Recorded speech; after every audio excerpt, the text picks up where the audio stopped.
Welcome to this week's What's for Dinner video. My name is Ashley. I'm going to be showing you 3 different meals I made this past week. I don't always follow recipes exactly, but if you're interested, I've linked some similar recipes down below.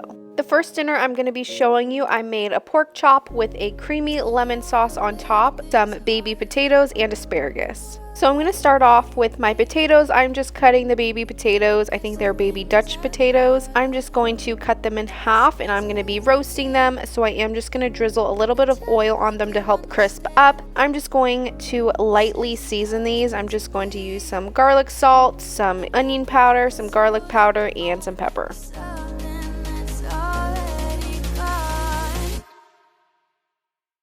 I also used a little bit of Italian seasoning, and then I'm just going to roast these in the oven at 350 until they're nice and crisp. Next, I'm going to work on seasoning my asparagus. I just cut the ends off, and then I'm just going to season these as well with kind of all the same seasonings, and then this will go in the oven a little bit later.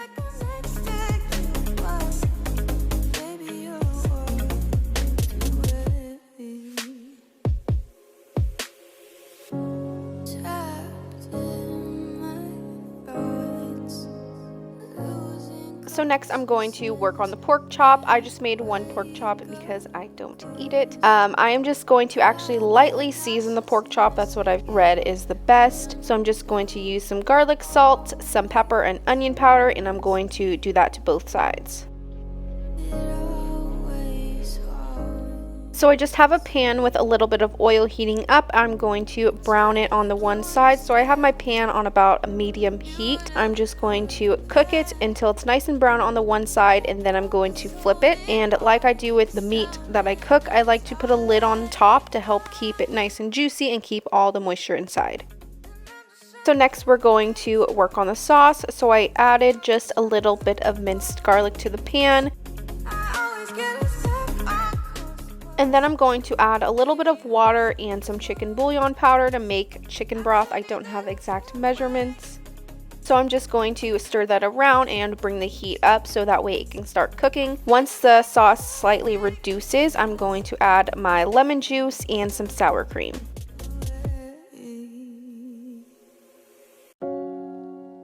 So at this point I do have my heat turned off, that way that doesn't burn, but I'm just going to stir in the sour cream until it's nice and smooth, and then the sauce will thicken up a little bit.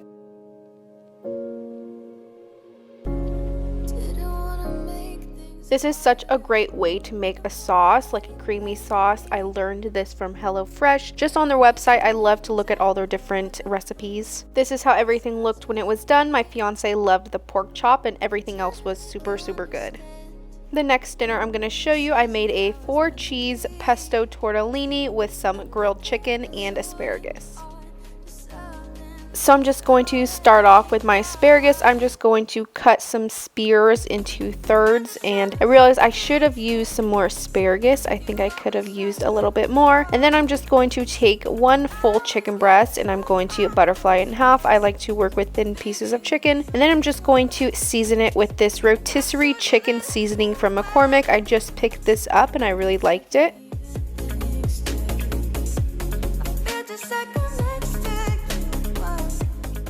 So I'm going to start out with cooking my chicken first. I also do have a pot of water boiling, that way I can cook my tortellini. I just put a little bit of oil in a pan, and then I'm just going to cook these on both sides until everything is cooked through.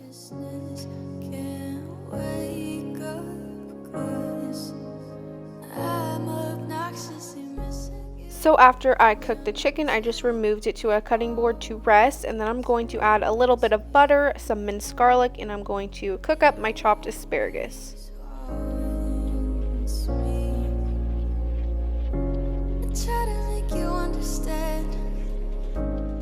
So I'm just going to cook these until they're a little bit softened. I'm just going to season with a little bit of onion powder and some garlic and herb seasoning. Like I said, I definitely think I could have used a little bit more asparagus. This wasn't really sticking out of the pasta. So once this was nice and cooked and a little bit softened, I just add everything to the same pot. I definitely should have used a pot that I cooked the noodles in, but here we are. So I'm just going to add everything together. I just chopped the chicken up into some nice slices, and then I'm going to put in my container of pesto. It is just the Rana pesto, and then I'm going to mix everything together.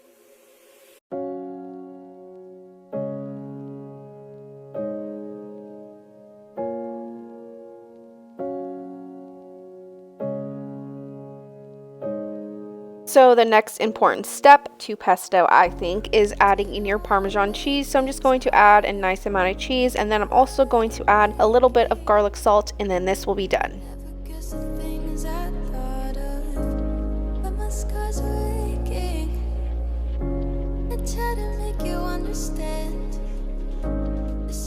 This is how everything looked when it was done. I just served it with a piece of garlic bread.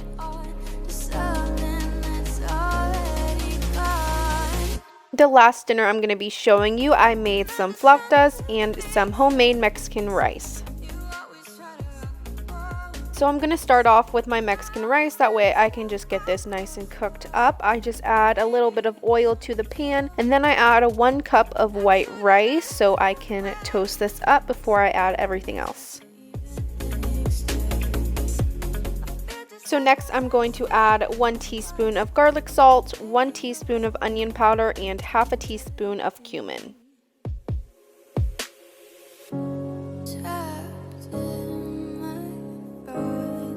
And then I'm going to add a little over half a can of an 8-ounce can of tomato sauce.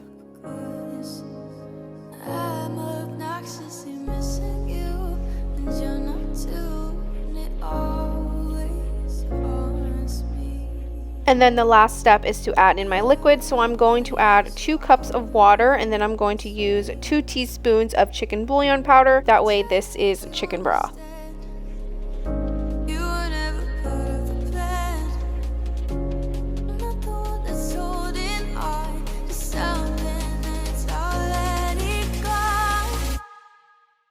Once it's up to a nice simmer, I'm going to turn the heat down and put a lid on it. So next I'm going to attempt to make an avocado cream, an avocado crema. So I just had a little bit of sour cream, and then I'm going to use part of an avocado, and I am using a little bit of lime juice. I think I ended up using too much lime juice. It was pretty sour. I will definitely attempt this again and make it better. So I just cooked 2 large chicken breasts in my Instant Pot, and once they were done, I'm just going to shred them up. I also like to keep a little bit of the liquid from the chicken. The chicken, shredded chicken, just absorbs liquid, so it'll be nice and juicy. So I'm just going to use 2 forks to shred this up. I just do it the old-fashioned way. And then I'm going to add a little bit of cream cheese. This just kind of makes it a little bit creamier, and cream cheese actually has a really nice flavor. And then I'm just going to season a little bit with some Mexican seasonings. I'm going to use a little bit of a taco seasoning from Costco, and then I'm going to use some onion powder.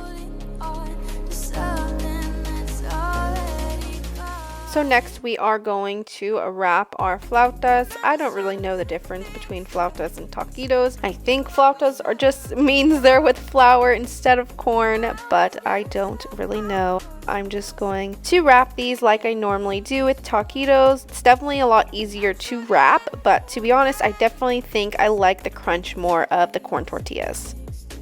So I just had some oil heating up, and then just going to place the flautas seam side down to cook. First one's always a little wonky, and then I'm just going to fry these until they're nice and golden and brown.